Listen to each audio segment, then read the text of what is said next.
I'm Dr. Mudit Khanna, Senior Consultant Joint Replacement Surgeon at the South Mumbai unit of Wockhardt Hospitals. I have special interest in performing joint replacement surgeries through minimally invasive approaches and with the use of technology. Today, I'm very excited to share with you our Mako robotic system, which is the robot that we use to perform robotic joint replacement surgeries.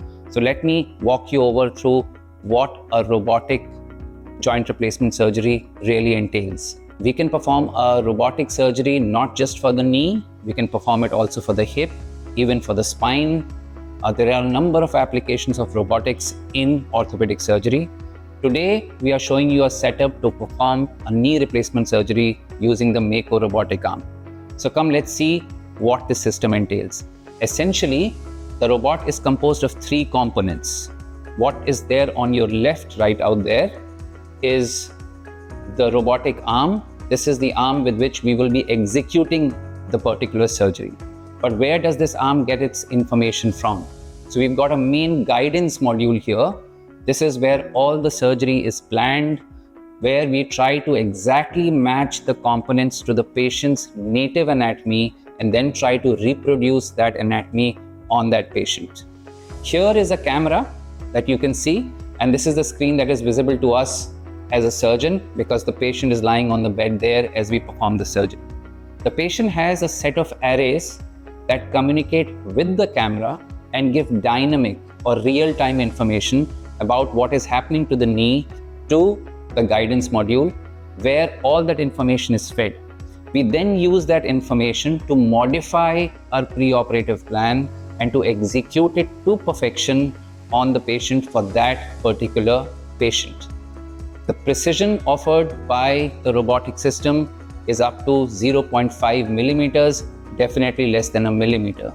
This has never been possible before, and therefore I am very excited about this particular technology, and I'm very positive that we'll get wonderful results in the time to come. It begins with a CT scan of the knee joint. A CT scan is a series of X-rays taken at different angles that can help surgeons see things that they can't typically see with an X-ray alone. The CT scan data is used to generate a 3D virtual model of the patient's unique anatomy. This virtual model is loaded into the Mako system software and is used to create the personalized preoperative plan.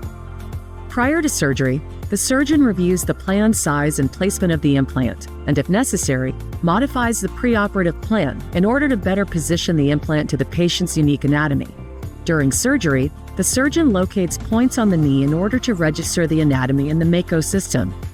This process establishes the relationship between the patient's actual anatomy in the operating room and the 3D model that was used during the planning process.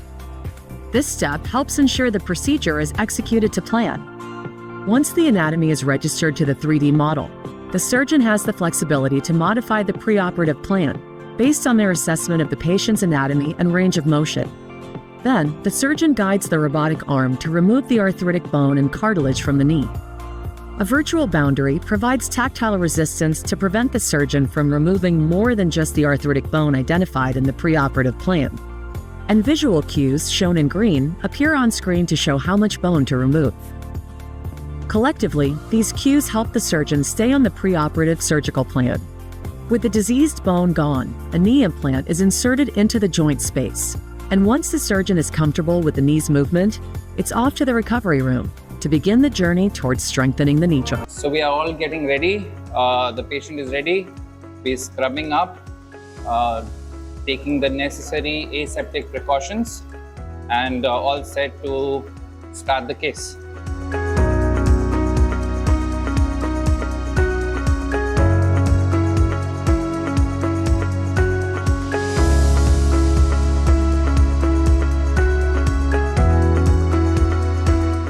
So here we are, all set up for a robotic total knee replacement surgery. The patient is draped up and prepared for the procedure. What you can see here is the Mako robot, which is standing on our left here. And if you move on to the side screen here, we've got the camera that will communicate to the arrays that we will put. Can I see the arrays?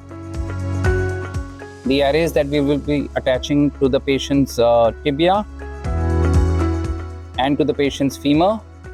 And these arrays will then communicate with the camera and relay live information to the brain or the console, and that will help us plan the procedure better. So we mapped the femur and the tibia and we compared it to the findings of the CT scan. We had about a 0.3 mm difference between what the CT recorded and what we recorded on the femur, and about 0.2 millimeters difference between what the CT recorded and what we recorded on the tibia. So which means an accuracy of less than 0.5 millimeters, half a centimeter. So what we just saw was a robotic total knee replacement, and you could see how technology has made it possible to treat a bad deformity like 15 degrees of varus, which essentially means 15 degrees by which the knees were bowed. We were able to correct it back to about 2.5 degrees, which is what the patient's native knee anatomy was. The software was able to tell us that the patient had about 3 degrees of deformity in the knee before she developed arthritis, and our objective now was to give her back the same anatomy, the same 2.5 degrees that she had before developing arthritis. We were very effectively able to reproduce the same anatomy that she had prior to surgery, and we hope she's going to have an excellent recovery. We will also share with you, hopefully, the videos of her walking in the evening, where you will see how rapidly patients recover after robotic knee replacements.